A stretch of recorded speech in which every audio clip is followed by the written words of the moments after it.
వికారాబాద్ జిల్లా కొలకచర్ల మండలం పుట్టపహాడ్ గ్రామంలో పగటిపూట ఇంటి తాళాలు పగలగొట్టి చోరీ జరిగిన సంఘటన చోటు చేసుకుంది.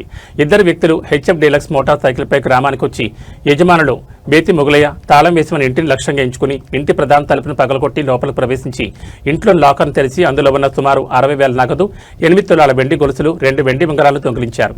ఈ సమయంలో చిన్న కుమారుడు రాహుల్ ఇంటికి రావడంతో చోరీ జరుగుతున్న విషయాన్ని గమనించాడు. బాలను చూసిన వెంటనే నిందితులు అక్కడి నుంచి హెచ్ఎఫ్ డీలక్స్ మోటార్ సైకిల్పై పరారయ్యారు. సంఘటనకు సంబంధించి గ్రామంలో మరియు పరిసర ప్రాంతాల్లోని సీసీటీవీ కెమెరాల ఫుటేజీలను పరిశీలించగా నిందితుల కదలికలు గుర్తించబడ్డాయి. ఈ మేరకు కేసు నమోదు చేసి దర్యాప్తు కొనసాగుతోందని పోలీసులు తెలిపారు.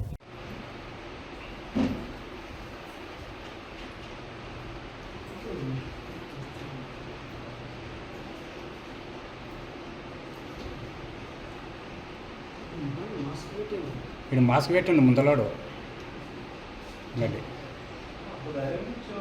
నువ్వు స్టాప్ చేసినావా? ఇప్పుడు నేనేమంటున్నా అంటే నార్మల్ నడిచేది పెట్టు స్లోగా. చలో